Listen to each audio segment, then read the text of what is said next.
তৃতীয় ধাপে ষষ্ঠ উপজেলা পরিষদ নির্বাচনে মুন্সিগঞ্জের সিরাজদি খান এবং শ্রীনগর উপজেলায় ভোট গ্রহণ অনুষ্ঠিত হচ্ছে। আজ সকাল ৮টায় ভোট গ্রহণ শুরু হয়েছে, চলবে একটানা বিকেল ৪টা পর্যন্ত। এই মুহূর্তে আমি রয়েছি মালখানগর হাই স্কুলের কেন্দ্রটিতে। আমি যদি আপনাকে একটু দেখানোর চেষ্টা করি, এই কেন্দ্রটিতে কিন্তু ভোটারের তেমন একটা উপস্থিতি আমার চোখে পড়েনি। এছাড়াও আমি সকাল থেকে মুন্সিগঞ্জের শ্রীনগর এবং সিরাজদি খান উপজেলার বেশ কয়েকটি কেন্দ্র ঘুরে দেখেছি।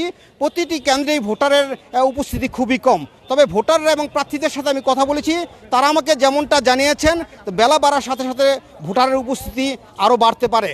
তবে এই যে সিরাজদি খান এবং শ্রীনগর উপজেলা আজকে নির্বাচন অনুষ্ঠিত হচ্ছে, এই নির্বাচনকে কেন্দ্র করে কিন্তু কোথাও কোনো বড় ধরনের কোনো সহিংসতা বা অরাজকতা হবার কথা আমি শুনিনি। সিরাজদি খান উপজেলায় চেয়ারম্যান পদে ৫ জন প্রার্থী নির্বাচনে প্রতিদ্বন্দ্বিতা করছেন এবং ভাইস চেয়ারম্যান পদে ১০ জন প্রার্থী এবং মহিলা ভাইস চেয়ারম্যান পদে ৫ জন প্রার্থী নির্বাচনে প্রতিদ্বন্দ্বিতা করছেন। অপরদিকে শ্রীনগর উপজেলা থেকে চেয়ারম্যান পদে ৪ জন প্রার্থী নির্বাচনে প্রতিদ্বন্দ্বিতা করছেন, ভাইস চেয়ারম্যান পদে ৬ জন প্রার্থী নির্বাচনে প্রতিদ্বন্দ্বিতা করছেন এবং মহিলা ভাইস চেয়ারম্যান পদে ৪ জন প্রার্থী নির্বাচনে প্রতিদ্বন্দ্বিতা করছেন। আর এই যে মুন্সিগঞ্জের সিরাজদি খান এবং শ্রীনগর উপজেলার নির্বাচন অনুষ্ঠিত হচ্ছে, এই নির্বাচনকে কেন্দ্র করে আইন শৃঙ্খলা রক্ষার বিষয়ে আমি কথা বলেছিলাম জেলা পুলিশ সুপারের সাথে।